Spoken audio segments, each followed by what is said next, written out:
Okay, सो अभी हम देखेंगे diabetes mellitus. Okay, what happens in diabetes mellitus, that is due to the insulin deficiency. तो we are now going to see in the detail. पहले हमने insulin की actions देख लिए, वो आपने नहीं पढ़ी तो वापस रिवाइज करके पढ़ लेना, क्योंकि उसके बगैर फिर डायबिटीज समझना बहुत ही टफ हो जाएगा. Okay, now we are going to understand about the diabetes mellitus. Okay,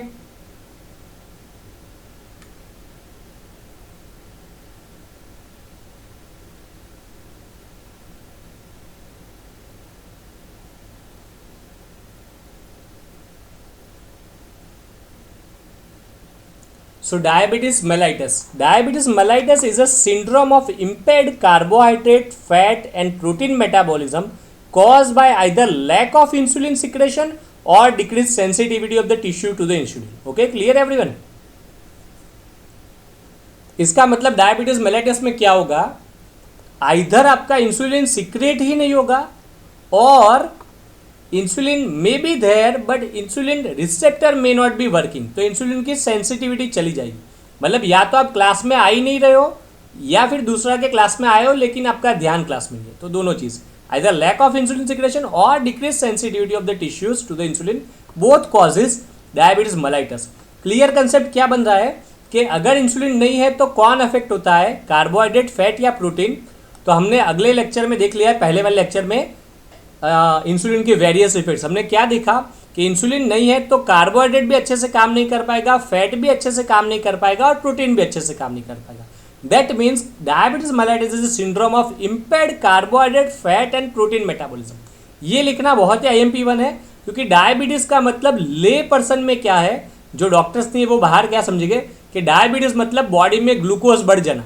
तो उनको लगता है डायबिटीज का कार्बोहाइड्रेट से ही लेना देना है. ये ले पर्सन की टर्मिनोलॉजी में है. But now you are a medical doctors, आप डॉक्टर बनने जा रहे हो, तो अभी आपको क्लियर कंसेप्ट होना चाहिए कि diabetes mellitus not like a lay person only carbohydrate problem, but diabetes mellitus से फैट का भी प्रॉब्लम होगा, प्रोटीन का भी प्रॉब्लम होगा. तो clear everyone? Again, what is diabetes mellitus? Is a syndrome of impaired carbohydrate, fat and protein metabolism due to either decrease or a lack secretion और decrease sensitive tissue to the insulin. Clear? तो या तो insulin चला गया या insulin है तो उसके रिसेप्टर चले गए. So what are the types of diabetes mellitus? There are two types of diabetes mellitus. First one is a primary diabetes mellitus and second one is a secondary diabetes mellitus. So what do you understand by primary diabetes mellitus? Primary diabetes mellitus मतलब आपको कोई cause नहीं मिले mainly. Okay, mainly कोई cause नहीं मिले और आपके बीटा सेल्स जो है पेनक्रियास के उसी के प्रॉब्लम से डायबिटीज हो जाए, तो उसको हमें बोलना है प्राइमरी डायबिटीज मेलाइटस. और सेकेंडरी का मतलब है कोई और कॉज की वजह से ये हो जाए, इसको बोलना है हमें सेकेंडरी डायबिटीज मेलाइटस. ओके, जैसे आपको ग्रोथ हार्मोन में चला होगा कि ग्रोथ हार्मोन अगर हाई है तो भी डायबिटीज मेलाइटस है, तो वो है secondary diabetes mellitus, that is due to the growth hormone. लेकिन अगर हमारा इंसुलिन के प्रॉब्लम से कुछ देखने मिलता है तो हम उसको बोलते हैं प्राइमरी डायबिटीज मेलाइटस. ओके, तो primary diabetes mellitus due to the insulin problem. Now insulin has a two types of problem. First one is a type 1 diabetes mellitus, second one is a type 2 diabetes mellitus. तो type 1 diabetes mellitus का synonym क्या है? IDDM. इसका मतलब insulin dependent diabetes mellitus. What do you understand by insulin dependent diabetes mellitus? क्या इसमें insulin होता है? So that is the key one. कि ये insulin dependent diabetes mellitus है. इसका मतलब अगर इसमें इंसुलिन नहीं होगा तो ये पेशेंट को डायबिटीज होगा, अगर इसमें इंसुलिन प्रेजेंट होगा तो ये पेशेंट को डायबिटीज नहीं होगा. क्लियर? इसका मतलब होता है इंसुलिन डिपेंडेंट. इंसुलिन डिपेंडेंट मतलब इंसुलिन नहीं है तो डायबिटीज है, लेकिन इंसुलिन है तो डायबिटीज नहीं है. तो IDDM में एक तो ये डायबिटीज मेलाइटस तो है ही है. क्लियर? कि IDDM का फुल फॉर्म क्या है? Insulin dependent diabetes mellitus. तो there is a diabetes mellitus. अब अगर डायबिटीज मेलाइटस है तो इंसुलिन का क्या होना चाहिए? डिक्रीज्ड और एब्सेंट. तो इसका मतलब IDDM में इंसुलिन एब्सेंट होगा. तो वर्ड है is cause by lack of insulin secretion. Clear? So type 1 diabetes is also known as IDDM, insulin dependent diabetes mellitus, that is cause by absence of insulin or a zero insulin. इसका मतलब आपको ये समझना है कि insulin absolutely lack होगा, zero insulin होगा. That is the IDDM. क्योंकि अगर इसमें इंसुलिन होगा तो प्रॉब्लम सॉल्व हो जाएगा. तो प्रॉब्लम सॉल्व नहीं है, दैट्स वाई जीरो इंसुलिन और लैक ऑफ इंसुलिन. इसके और भी सिनोनिम है, क्योंकि ये छोटे बच्चे में होता है यूजुअली, तो इसको बोलते हैं जुविनाइल ऑनसेट डायबिटीज मेलाइटस, तो कभी कभी इसको बोलते हैं जुविनाइल ऑनसेट डायबिटीज मेलाइटस। लेकिन याद रखना है छोटे बच्चों में यूजुअली देखने मिलता है, लेकिन हो सकता है कि 20 साल की उम्र में भी दिखे, 30 में भी दिखे, 40 में भी दिखे, ऐसा कोई भी नहीं है। यूजुअली ये 15-20 साल में दिखता है, पर ये कभी भी दिख सकता है। ऐसा कोई भी फिक्स रूल नहीं है कि टाइप 1 फिर छोटे बच्चे में ही होगा और टाइप 2 एजेड में भी होगा। कोई भी एज में कोई भी हो सकता है, आपको रिपोर्ट करके दिखना है। पर यूजुअली यंगर में आपको देखने मिलेगा टाइप 1, और एजेड हो गए जो 40 ईयर्स से इंक्रीज एज वाले, उसमें यूजुअली आपको देखने मिलेगा type 2। Okay, so now what is type 2 diabetes mellitus? Type 2 diabetes mellitus is known as non insulin dependent diabetes mellitus, मतलब NIDDM। इसका मतलब क्या है? इंसुलिन नहीं है तो भी डायबिटीज मेलाइटस है, इंसुलिन है तो भी डायबिटीज मेलाइटस है। क्लियर? नॉन इंसुलिन डिपेंडेंट, इसका मतलब इंसुलिन है या नहीं है, डायबिटीज तो होना ही होना है। तो इसका क्या प्रॉब्लम हो सकता है? इंसुलिन की तो कोई बात ही नहीं है, कोई और वजह से डायबिटीज है, तो क्या प्रॉब्लम हो सकता है? इंसुलिन के रिसेप्टर खराब है तो, क्योंकि इंसुलिन के रिसेप्टर खराब है तो इंसुलिन होगा तो भी वो काम नहीं कर पाएगा, और इंसुलिन नहीं होगा तो काम करने का सवाल ही नहीं पैदा होता। क्लियर?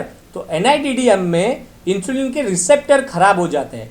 तो NIDD इज देखो caused by decrease sensitivity of target tissues to the metabolic effect of insulin.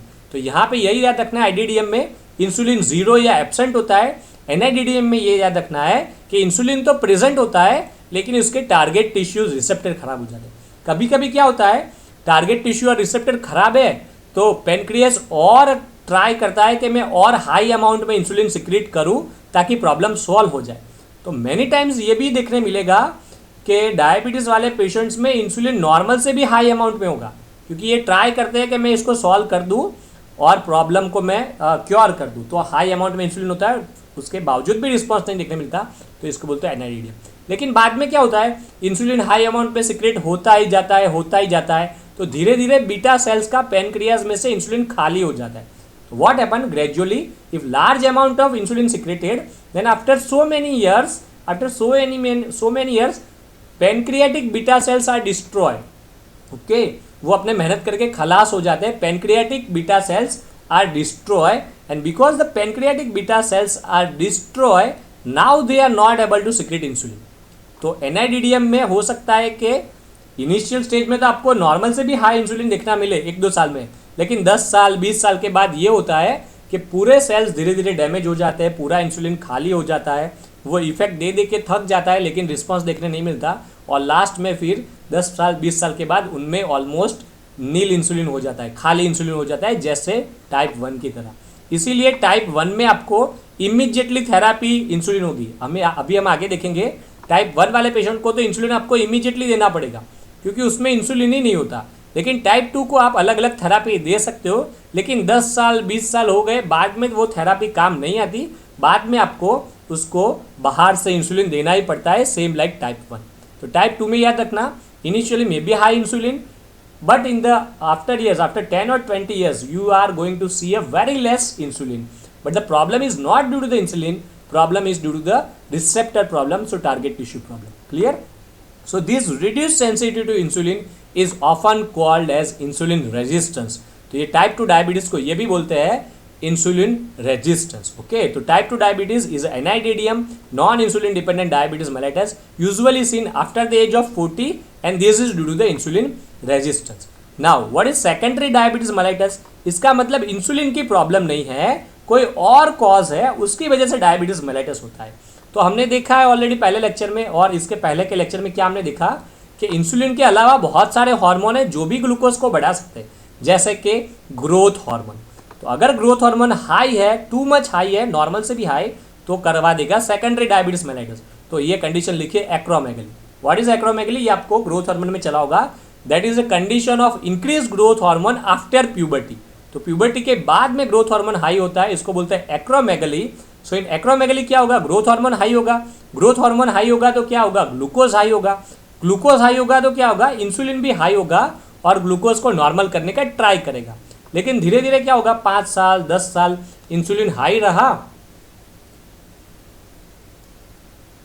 फिर 5 साल 10 साल के बाद पूरा इंसुलिन खाली हो गया, बीटा सेल का पैनक्रियास के बीटा सेल्स का इंसुलिन पूरा खाली हो गया 5 या 10 साल के बाद, दैट्स वाई बाद में बिल्कुल भी इंसुलिन रिलीज नहीं होगा और पेशेंट को डायबिटीज मेलाइटिस हो गया। तो इसको बोलते हैं ग्रोथ हार्मोन से डायबिटीज मेलाइटिस हुआ, तो एक्रोमेगला में भी डायबिटीज मेलाइटिस होता है। इसको बोलते हैं diabetes mellitus secondary due to the growth hormone problem. Clear? वैसे ही और कोई हार्मोन क्या ग्लूकोज को बढ़ाता है? यस, तो उसका नाम है स्टीरॉइड। ये भी हमने अगले लेक्चर में देखा था, क्योंकि स्टीरॉइड भी ग्लूकोज को रेस करता है। क्योंकि स्टीरॉइड कब आता है? जब आप स्ट्रेस में होते हो तब। तो if you are in a stress you required steroid and steroid want to increase glucose level, क्योंकि स्ट्रेस में you required a more glucose to fight better. Okay, तो स्ट्रेस में स्टीरॉइड आएगा, तो स्टीरॉइड हाई वाली कंडीशन का क्या नाम? देखो, कशिंग सिंड्रोम। इसमें स्टीरॉइड हाई होते हैं एंड डायबिटीज होता है। सेम वे अलग अलग कंडीशन, जैसे पेनक्रियाटिस, क्योंकि पेनक्रियाटिस का इन्फेक्शन हो गया तो फिर लार्ज अमाउंट में फिर प्रॉब्लम होगा, इंसुलिन खाली हो जाएगा और डायबिटीज होगा। सेम वे सिस्टिक फाइब्रोसिस, अलग अलग कॉज है, आपको नाम याद रखना है, लेकिन मेनली एक्रोमेगली आएगा, कशिंग सिंड्रोम आएगा। इसके बाद आयरन की प्रॉब्लम से होता है, क्योंकि आयरन भी अगर लार्ज अमाउंट में होता है बॉडी में तो आयरन डिपॉजिट हो जाता है डिफरेंट सेल्स में और फिर वो काम करना बंद कर देते हैं, तो भी सेकेंडरी डायबिटीज में। उसको कभी कभी ब्रॉन्ज डायबिटीज भी बोलते हैं। तो ब्रॉन्ज डायबिटीज क्रेडिट में आएगा फाइनल एमबीबीएस में। What is bronze diabetes? In this condition, large amount of iron present in the body and the iron is deposited in various tissues and that's why diabetes occur. This is secondary diabetes, key question. पर आप देख लेना bronze diabetes, may be I am not sure, क्योंकि ये final भी इसमें आएगा, तो आई एम नॉट 100% श्योर, पर ऐसा एक वर्ड आता है bronze diabetes, mostly that is due to the iron. और कुछ हो तो आप एक बार चेक कर लेना, but these are the tricky condition. जैसे आयरन डिपोजिशन से भी डायबिटीज होता है, देन कशिंग सिंड्रोम से भी डायबिटीज होता है, देन एक्रोमेगली से भी डायबिटीज होता है। This is secondary diabetes. If you cure this condition then diabetes is going to be cured. Okay, now stages in development of diabetes mellitus, ये again final MBBS में पढ़ना है, अभी चलेगा। जैसे आपको पढ़ना है तो रैपिडली पढ़ सकते हो। प्री डायबिटीज, लेटेंट डायबिटीज, मतलब डायबिटीज का शुरुआत का स्टेज, देन बाद वाला स्टेज, ठीक है, ये सब चलेगा। ओके, आपके लिए यहाँ से वापस type 1 diabetes. What do understand by type 1 diabetes? Type 1 diabetes मतलब जीरो इंसुलिन या लैक ऑफ इंसुलिन। किसमें होगा? यंग एज में, 12 to 15 years of age. That's why this also called as juvenile diabetes mellitus. Okay, क्यों होता है? Because injury to the beta cells of the pancreas, pancreas के beta cells को injury हो गई, may be due to the viral infection, may be due to the auto immune disorder, तो antibody से हो सकता है, मे बी कंजेनाइटल हो सकता है, जीनेटिक। ओके, लेकिन जीनेटिक मेनली आप याद रखना टाइप 2, टाइप 2 मेनली जीनेटिक, मतलब आपके पेरेंट्स को डायबिटीज है तो आपके चिल्ड्रन को भी डायबिटीज होगा, टाइप 2 वाला।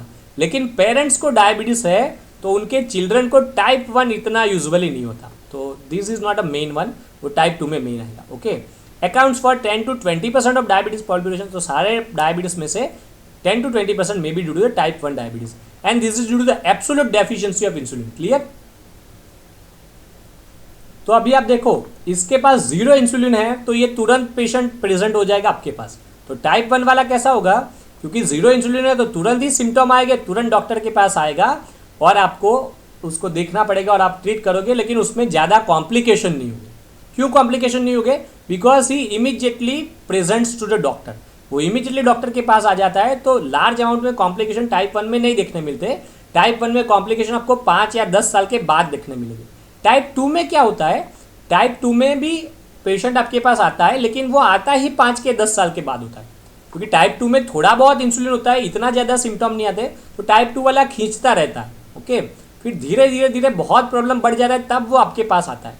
तो टाइप 2 वाले में भी 5 के 10 साल के बाद ही कॉम्प्लिकेशन होते हैं, टाइप 1 में भी 5 या 10 साल के बाद ही कॉम्प्लिकेशन होते हैं। अगर इंसुलिन नहीं है, ग्लूकोज बॉडी में हाई है, ये मैंने आगे लेक्चर में भी चलाया था, ग्लूकोज हाई है तो क्रॉनिक प्रॉब्लम 10 साल के बाद ही सिम्टम आने वाले हैं। लेकिन टाइप 1 वाला पहले ही प्रेजेंट हो जाता है तो आपको 10 साल का टाइम मिलता है। टाइप 2 वाला प्रेजेंट होता है इतना देर से कि वो 5 के से 10 साल खींच लेता है, बाद में प्रेजेंट होता है, तो उसमें आपको इमीडिएट कॉम्प्लिकेशन देखने मिलते हैं। इसका मतलब ये नहीं है कि इमीडिएट वो कॉम्प्लिकेशन कर रहा है, पर 10 साल से हिडन डिसऑर्डर था और वो प्रेजेंट नहीं होता आपके पास। ठीक है,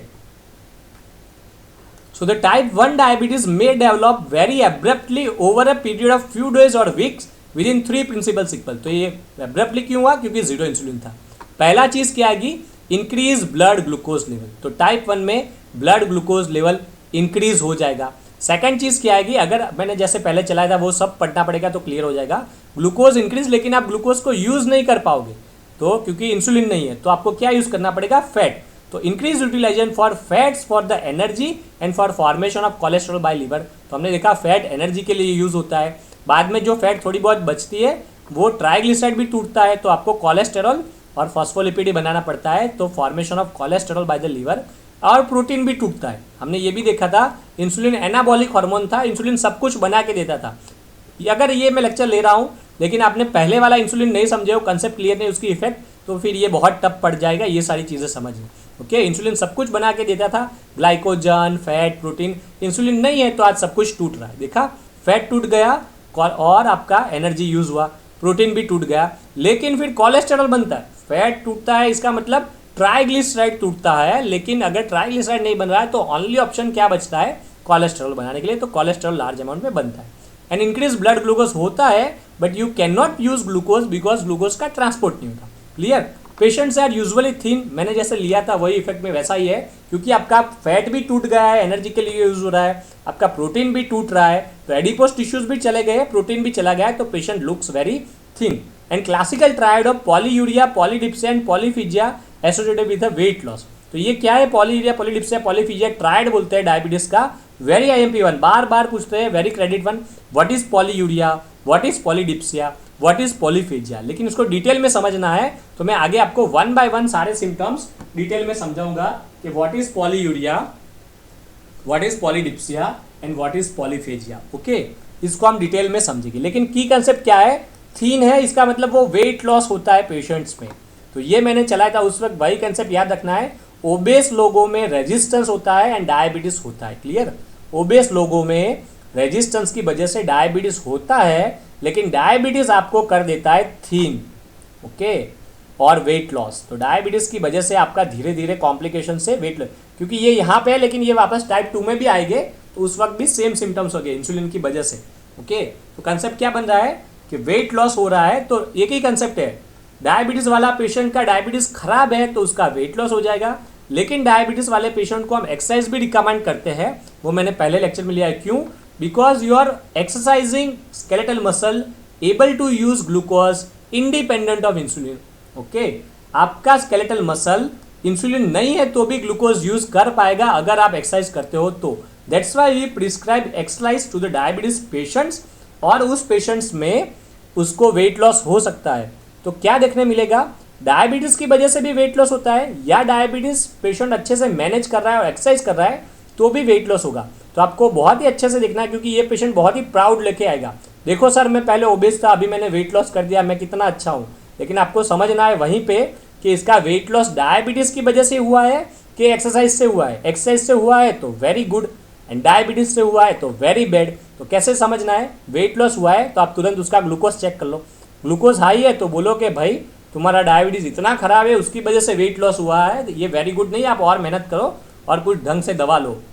और अगर उसका वेट लॉस हुआ है एंड ग्लूकोज लेवल नॉर्मल है, दैट मीन्स के पेशेंट जेन्युइन एक्सरसाइज कर रहा है, उसकी वजह से वेट लॉस हुआ है। ओके, बाकी हम देखते हैं what is polyuria, polydipsia, polyphagia, last में देखते हैं। बहुत ही ट्रिकी वन है इसलिए अलग से आसान में समझना पड़ेगा। Okay, and ketosis and acidosis are common complication. Again ये मैंने पहले लिया है, आप समझे हो तो ही क्लियर होगा। जैसे क्योंकि फैट यूज होती है तो फैट में से लास्ट में बनता है एसिटाइल कोएंजाइम है, इसके बाद में 2 एसिटाइल कोएंजाइम है, बल्कि बन जाता है एसिटोएसिटिक एसिड। एसिटोएसिटिक एसिड ब्लड में होता है, एसिटोएसिटिक एसिड लार्ज अमाउंट में उससे होता है, उसमें से बनता है beta hydroxy butyric acid and acetone. तो ये तीनों है आपकी कीटोन बॉडीज। ओके, ये मैंने यहाँ पे लिया था सारा, आप वापस रिवाइज कर लेना, क्योंकि डायबिटीज अल्टीमेटली क्या है, इंसुलिन खाली होने से। तो अगर आपको पूरा पहले का पता है तो ही अच्छे से समझ में आएगा और you are able to remember very fast. Okay, otherwise फिर रट्टा मारना पड़ेगा, फिर लास्ट में एग्जाम में रॉन्ग ही पड़ेगा।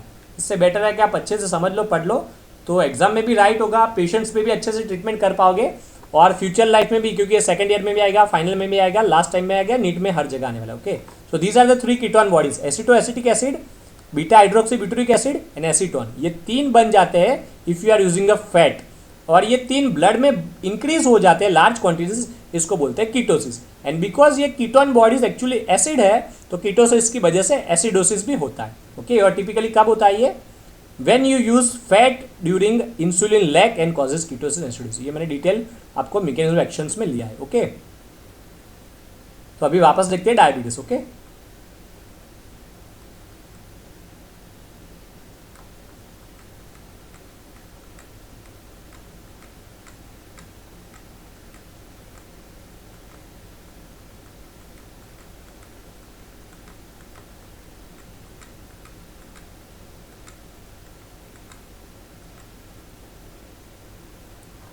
Okay, so ketosis and acidosis are a common complication in diabetes, and now insulin levels are a very low or undetectable. Okay, क्यों insulin levels are very low undetectable? क्योंकि ये type 1 diabetes है. Type 1 में तो insulin almost zero होता है, तो insulin levels are very low or undetectable. अभी 3 चीज मैंने यहाँ पे नहीं एक्सप्लेन की. कौन सी 3 आपको? Polydipsia, polyphagia and polyuria. Okay, अभी आ जाएगा टाइप 2. ओके, टाइप 2 में भी वापस वही सिम्टम्स आएंगे, मैं आपको दिखाऊंगा वही symptoms, polydipsia, polyuria and polyphagia. Okay okay, polyuria, polydipsia and polyphagia. Okay, तो अभी हम 1 बाय 1 देखते हैं. What is polyuria, what is polyphagia and what is polydipsia. तो फर्स्ट मैं आपको समझाता हूँ पॉलीफेजिया. ओके, फर्स्ट मैं आपको समझाता हूँ पॉलीफेजिया. तो what do understand by polyphagia? Polyphagia मतलब इंक्रीज एपेटाइट. अगर आप बहुत ही ज्यादा खाना खा रहे हो तो उसको बोलते हैं पॉलीफेजिया. Clear everyone? तो पॉलीफेजिया का मतलब है इंक्रीज एपेटाइट. अब आपको समझना है कि ये पेशेंट्स में इंक्रीज एपेटाइट क्यों होती है. तो हमने एक कंसेप्ट चलाया था कि ग्लूकोज की एंट्री ब्रेन में हो जाती है इंसुलिन के बगैर भी. तो entry of glucose is independent of insulin in brain. क्यों? क्योंकि ब्रेन पे चैनल होती है GLUT1 एंड GLUT3. ये मैंने कवर किया था. तो ब्रेन में चैनल होती है GLUT1 and GLUT3. That's why brain में इंसुलिन के बगैर भी ग्लूकोज की एंट्री हो जाती है. तो अपना काम हो गया. लेकिन ब्रेन में एक चीज होती है जिसको बोलते हैं हाइपोथैलेमस. ओके, ये आपको CNS में चलेगा, हाइपोथैलेमस. तो ब्रेन में होता है हाइपोथैलेमस. हाइपोथैलेमस में एक न्यूक्लियस होता है जिसको बोलते हैं वेंट्रोमीडियल न्यूक्लियस.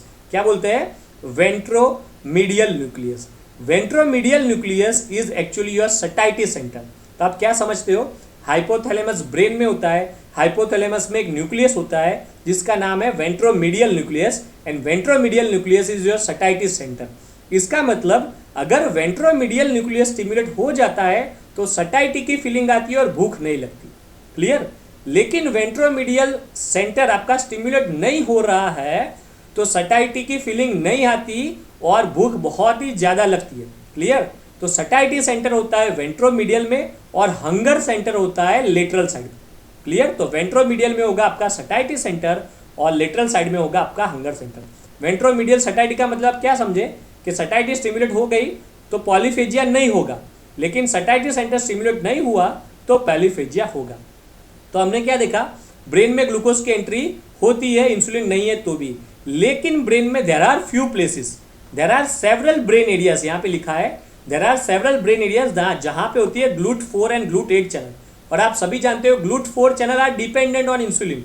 तो ब्रेन में ये थोड़े बहुत एरिया लिखे हैं, ये सारे area, there are few areas. इसमें मेनली पर्टिकुलरली हाइपोथैलेमस का आपका कौन सा एरिया? हाइपोथैलेमस का मेनली आपका वेंट्रोमीडियल एरिया. ये ऐसा एरिया है कि जहां पे ग्लूकोज की एंट्री नहीं होगी अगर इंसुलिन नहीं है तो क्या कंसेप्ट बन रहा है? पूरे ब्रेन में ग्लूकोज एंटर हो सकता है इंसुलिन नहीं है तो भी, लेकिन ब्रेन का सटाइटी एरिया है वहां पे ग्लूकोज नहीं एंटर होता अगर इंसुलिन नहीं है तो. अभी डायबिटीज में क्या होगा? इंसुलिन तो नहीं होगा. डायबिटीज में इंसुलिन नहीं होगा तो ग्लूकोज भी एंटर नहीं हो पाएगा. ग्लूकोज एंटर नहीं हो पाएगा तो सटाइटी सेंटर में कभी भी ग्लूकोज नहीं आएगा. सटाइटी सेंटर में कभी भी ग्लूकोज नहीं आएगा तो सटाइटी सेंटर को लगेगा कि अरे बॉडी में तो ग्लूकोज ही नहीं है, पेशेंट तो कुछ खा ही नहीं रहा है. आपने भले कितना भी खा लिया हो, आपने हैवी पेट खाया है, आपकी बॉडी में ग्लूकोज फुल अमाउंट में है, लेकिन क्योंकि वो सटाइटी सेंटर में ग्लूकोज नहीं पहुंच रहा तो सटाइटी सेंटर को लगेगा कि पेशेंट ने तो कुछ खाया ही नहीं है, बिल्कुल ग्लूकोज है ही नहीं. तो वो कॉन्स्टेंटली भूख के सिग्नल भेजता जाएगा. तो satiety centre constantly give you hunger stimulation. तो हंगर के सिग्नल्स कॉन्स्टेंटली आपकी बॉडी में जाएंगे and that's why you have a large amount of hunger और increase hunger, that is known as polyphagia. तो clear everyone? What do understand by polyphagia? Polyphagia का मतलब है increase hunger sensation. Why this is occur? Because a satiety centre is not stimulated by glucose. Because of lack of insulin, glucose is unable to enter in the satiety center, and that's why satiety feeling not occur, and that's why hunger feeling remains continue, and that's why polyphagia occur. So this is the first concept about the polyphagia. अभी हम second देखेंगे polyuria and polydipsia. तो अभी हम देखेंगे what is polyuria. Okay. So what is polyuria? तो आपको समझना है पॉलीयूरिया का मतलब है लार्ज अमाउंट में यूरिन होना. तो what do understand by polyuria? Polyuria means increase urination. अगर पेशेंट बहुत ही लार्ज अमाउंट में यूरिन पास करता है तो उसको बोलना है पॉलीयूरिया। कैसे समझ में आएगा पॉलीयूरिया है कि नहीं है? पॉलीयूरिया मतलब मान लो डे में कोई 1.5 लीटर यूरिन पास करता है, तो डायबिटीज़ वाला हो सकता है कि 5 लीटर, 7 लीटर, 15 लीटर, 20 लीटर तक सिक्रेट करे। ओके, तो मैक्सिमम हो सकता है कि वो 15-20 लीटर तक यूरिन पास करे, इसको हम बोलते हैं पॉलीयूरिया। पर कोई फिक्स अमाउंट नहीं है, 1.5 लीटर से हाई हो गया तो हम धीरे धीरे बोलेंगे पॉलीयूरिया है। तो कैसे समझ में आएगा? तो ये प्रूव करना बहुत ही टफ है। क्यों टफ है? क्योंकि मान लो अगर विंटर सीजन चल रही है, अगर विंटर सीजन चल रही है, ठंडी चल रही है और पेशेंट पानी बहुत ही हाई अमाउंट में पी रहा है, तो भी उसको पॉलीयूरिया होगा। क्लियर? वो लार्ज अमाउंट में यूरिन पास करेगा क्योंकि वो पानी लार्ज पी रहा है और विंटर चल रहा है। ओके, तो दैट इज द प्रॉब्लम। और अगर डायबिटीज है तो भी पॉलीयूरिया होगा। तो इसमें क्या होता है, जो यहाँ पे नहीं लिखा, लेकिन जब आप फाइनल एमबीबीएस में आओगे तो ये ट्रिकी वन होगा, क्योंकि वहाँ पे डॉक्टर्स पेशेंट को कैसे चेक करते हैं, तो कंसेप्ट आता है वहाँ पे। क्योंकि यहाँ पे आपको सिंपल कंसेप्ट चलाते हैं व्हाट इज पॉलीयूरिया, पर फिर एनालिसिस कैसे करना है, ट्रिकीनेस कैसे समझनी है, वो बहुत सारी चीज़ें मैं आपको समझाता रहता हूँ बीच बीच में, जो फाइनल एमबीबीएस में भी काम की है। तो पेशेंट्स में आपको क्या पूछना है कि भाई आप रात में कितनी बार पेशाब यूरिन पास करने जाते हो, दिन का छोड़ो, डे में वो कितनी बार जा रहा है वो जाने दो। आपको एक ही क्वेश्चन पूछना है कि how many times you are going to pass the urine. वो नाइट टाइम में यूजुअली मैक्सिमम कोई भी पसार करता है 1 टाइम। तो नाइट में सारे लोग अपनी नाइट की स्लीप कोई भी डिस्टर्ब करना नहीं चाहता, तो नाइट में आप देखना कोई भी पर्सन मैक्सिमम एक बार ही वेकअप होता है और यूरिन पास करने के लिए जाता है। तो नाइट में होता है कि एक बार ही वो यूरिन पास करता है। लेकिन अगर वो नाइट में 2 या 3 बार उसको यूरिन पास करने के लिए उठना पड़ता है, दैट इज कंफर्म कि वो पॉलीयूरिया। ओके, तो नाइट में यूजुअली लोग एक बार ही यूरिन पास करते हैं, लेकिन नाइट में कोई बोल रहा है मुझे 2 या 3 बार यूरिन जाने पास करने पड़ रहा है, तो ये पॉलीयूरिया है। पर ये कोई क्राइटेरिया नहीं है, ये एक हिंट है। आपको ये क्वेश्चन है पूछना है, ये हो रहा है तो फिर मान मत लो डायबिटीज है, ये हो रहा है तो फिर ग्लूकोज चेक करो, वो प्रूवन मिल रहा है तभी बोलो कि डायबिटीज है। तो पॉलीयूरिया अलग चीज़ है, लेकिन पॉलीयूरिया चेक करना डे टाइम में बहुत ही टफ है। तो आपको एक ही क्वेश्चन पूछना है जो आपको हिस्ट्री टेकिंग में चलेगा। पेशेंट को पूछना है कि आप नाइट में कितनी बार यूरिन पास करते हो। वो बोल रहा है कि मैं एक ही बार पास करता हूँ, एक ही बार वेकअप होता हूँ। और कोई बोल रहा है मैं वेकअप होता हूँ 2 या 3 बार, तो 2 या 3 बार जो वेकअप होकर यूरिन पास करता है उसको होगा पॉलीयूरिया। Okay, clear everyone? अभी आपको समझना है लेकिन why polyuria occur in diabetes patients. तो कंसेप्ट क्या आएगा पॉलीयूरिया में, इसके लिए कंसेप्ट आएगा, ये आपको रीनल फिजियोलॉजी में चला होगा। अगर आपने रीनल फिजियोलॉजी में ग्लूकोज को अच्छे से समझा है रीनल में, तो एक वर्ड आता था, very IMP question in renal physiology, splay. तो वो बार बार पूछते हैं व्हाट इज स्प्ले, SPLAY, बार बार पूछते हैं व्हाट इज स्प्ले। ये आपको पता होना चाहिए, ये आपको रीनल में चला होगा। ओके, तो अगेन नहीं है तो आप पढ़ लेना what is play. Very IMP question 1 mark में आता है, नीट में भी आता है, MCQ में आता है, व्हाट इज प्ले। स्प्ले का मतलब क्या है वो आपको समझना है। तो एक कंसेप्ट आता था रीनल में, transport maximum. Okay, what is transport maximum, इसका मतलब था कि वो होता है रफली 350 के आसपास। इसका मतलब आप अपनी किडनी में 350 ग्राम या 400, 350 या 400 मिलीग्राम ग्लूकोज को एब्सॉर्ब कर सकते हो। लेकिन अगर आपकी बॉडी में 180 ग्लूकोज हो गया, अगर आपकी बॉडी में 180 मिलीग्राम ग्लूकोज हो गया, तो यूरिन में ग्लूकोज अपियर हो जाएगा, इसको बोलते हैं स्प्ले। क्लियर? नॉर्मली 300 तक भी ग्लूकोज नहीं आना चाहिए, क्योंकि वो ट्रांसपोर्ट मैक्सिमम से लेस है।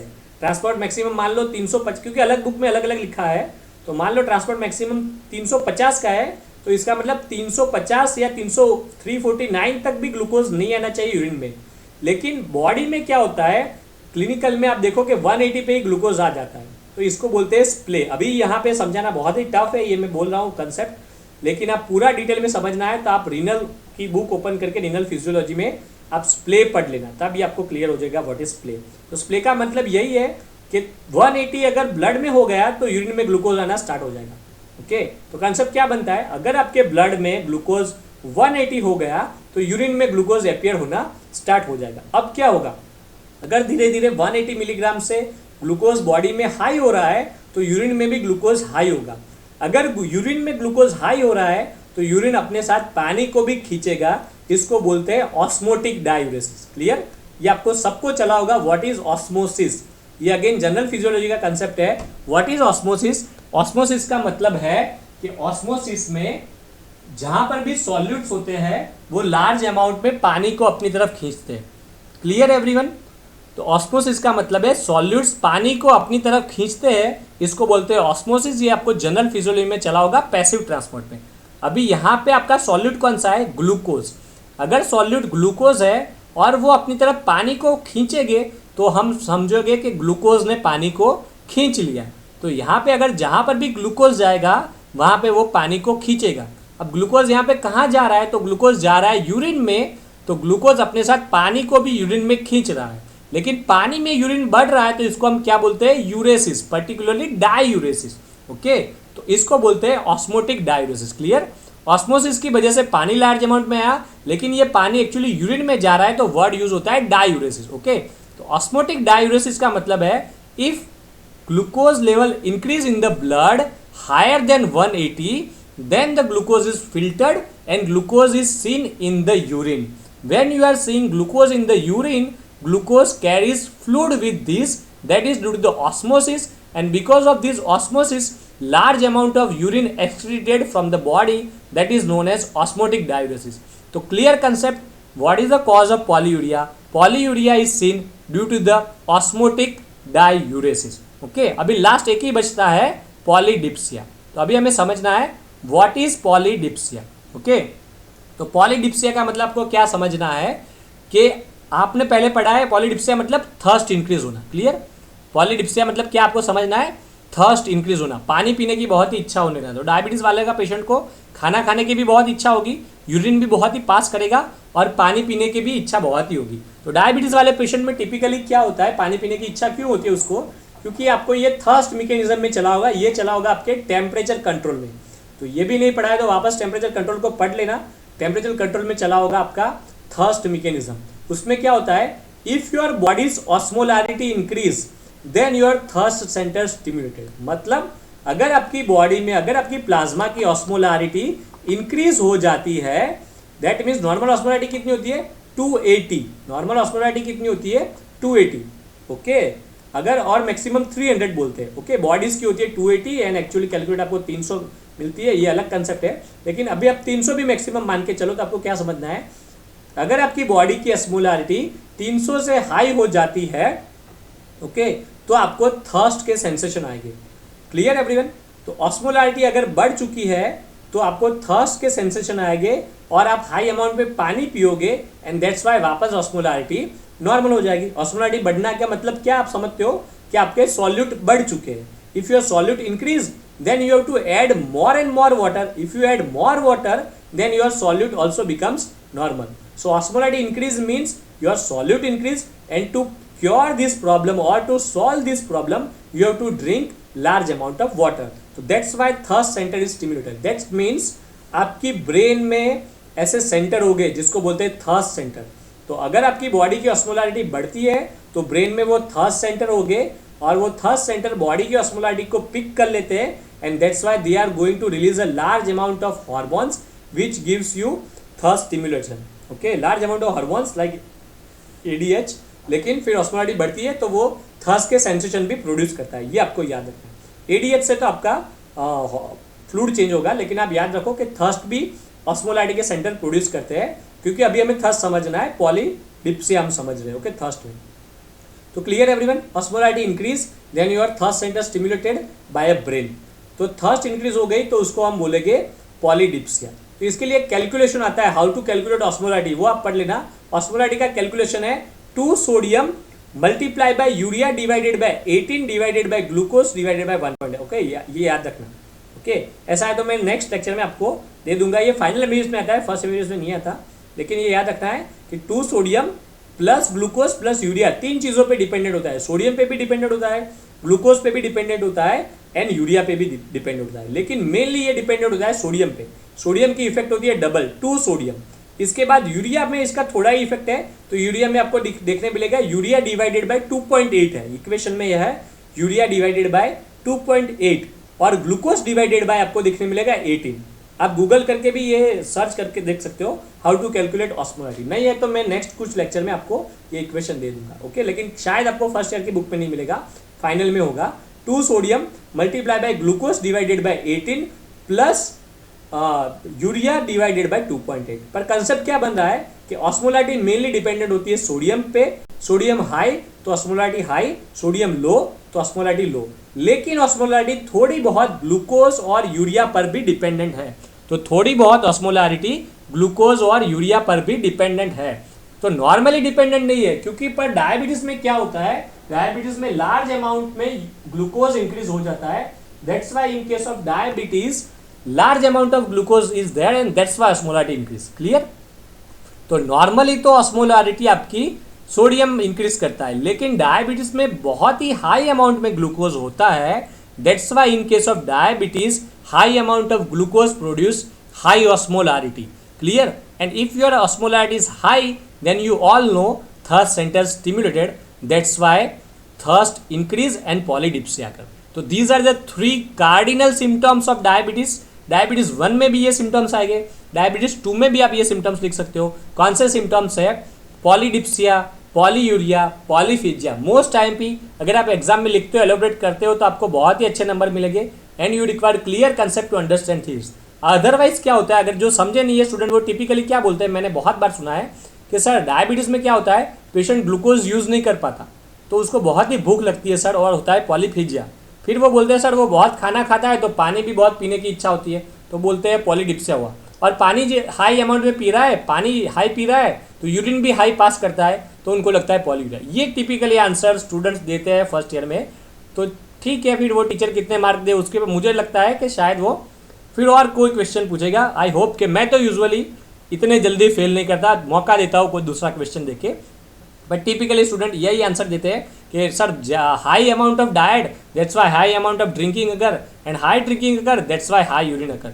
तो एब्सोल्युटली रॉन्ग कंसेप्ट है। डायबिटीज़ में कैसा एलोबरेट करना है वो मैंने बोला है। वैसे पॉलीफिजिया में सैटाइटी सेंटर लिखना है, पॉलीयूरिया में आपको ऑस्मोटिक डायरेसिस और ग्लूकोज का स्प्ले फिनोमिना लिखना है, एंड पॉलीडिप्सिया में आपको थर्स्ट सेंटर एंड ऑस्मोलैरिटी का कैलकुलेशन लिख के दिखाना है कि हाउ थर्स्ट इज स्टिमुलेटेड। तो these are the 3 cardinal symptoms of diabetes, polyuria, polydipsia and polyphagia. Okay, इसके बाद अदर सिम्टम्स भी है बहुत सारे छोटे छोटे, और फिर उसकी इफेक्ट भी है, लेकिन ये हम ब्रेक के बाद में देखते हैं। ओके, तो I hope you understand this much amount.